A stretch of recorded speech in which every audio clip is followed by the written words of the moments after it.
Kamlesh D. Patel is the global guide of the Heartfulness way of meditation. Known to many as Daaji, his teachings reflect his knowledge of spiritual traditions and modern scientific research, combined with his own experience and discoveries. Born in Gujarat, India, Daaji showed an early interest in meditation and spirituality. He started Heartfulness meditation in 1970 while studying pharmacy. In 1980, he moved to the US, where he practiced pharmacy and continued to pursue his love of meditation.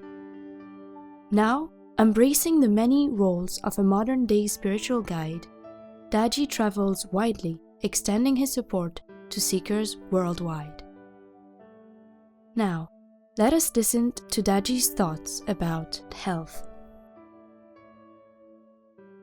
Fasting and autophagy.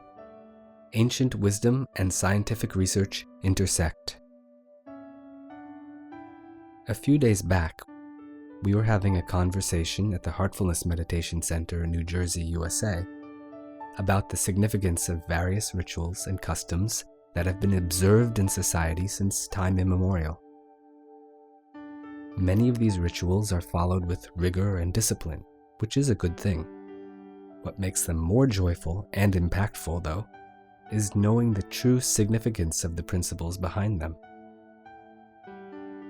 Our conversation touched upon various topics, like the reasons for adorning the red pigment, sindoor, as a dot on the forehead of married women in India, praying before eating, and fasting on special occasions.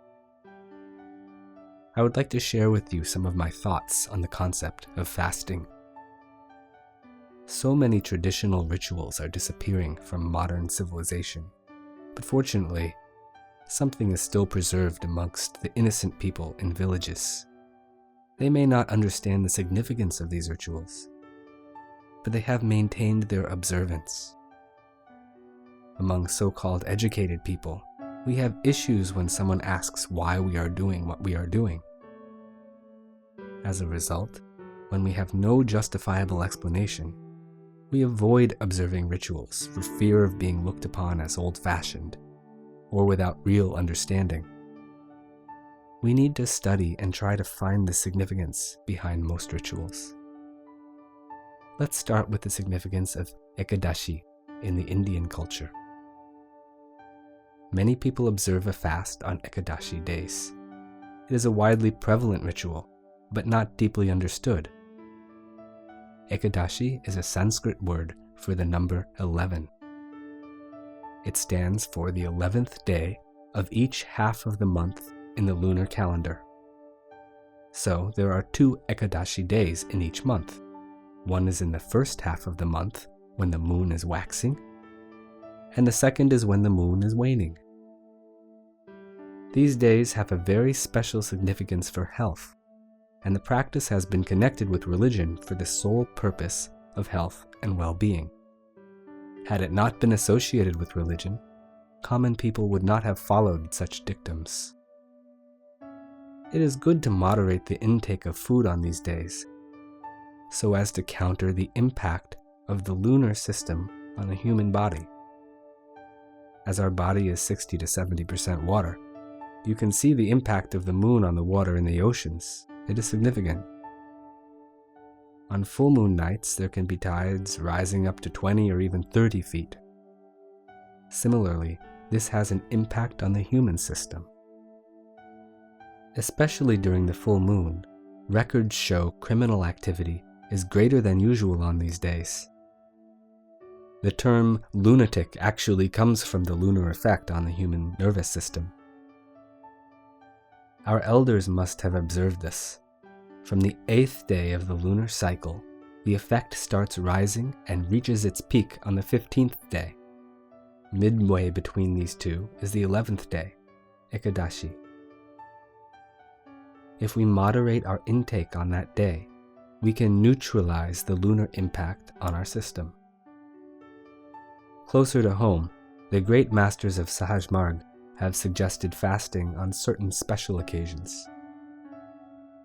One such occasion is the day when a trainer is given permission to start imparting training to others. You may ask why trainers are asked to fast on the day they are given permission to work. In Sahaj Marg, the special preparation for training a candidate goes on for days, perhaps even years, before the work is complete.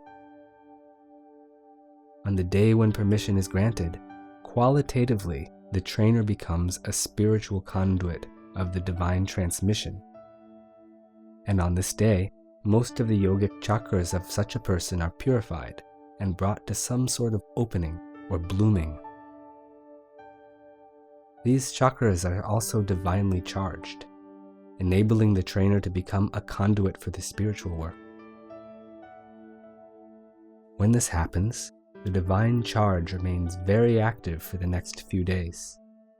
This divine charge is so subtle compared to the energy that we derive from solid food, that if we were to eat, the grosser energy from the food would naturally displace the subtle divine charge.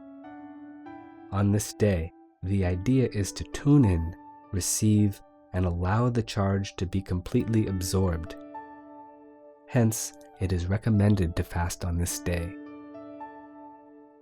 I hope you can appreciate the importance of moderation in food on such an important occasion. Earlier this week, I was reading about the fascinating work done by Dr. Yoshinori Osumi on autophagy, for which he was awarded the Nobel Prize for Medicine this year. Thanks to Dr. Osumi and others following in his footsteps, we now know that autophagy controls important physiological functions, where cellular components need to be degraded and recycled. Autophagy means to self-eat, and it is the process by which the body eats its own damaged cells and unused proteins. After an infection, autophagy can eliminate those cells infected by invading intracellular bacteria and viruses. Now, interestingly, in Ayurveda there is a saying, "Starve a cold."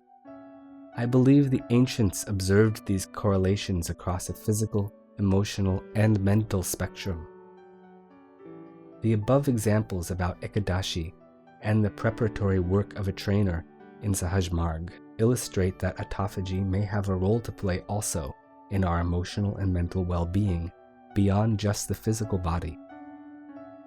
I look forward to further pioneering work by scientists to validate the new frontiers in this field of research. We look forward to presenting Daaji's thoughts on relationships.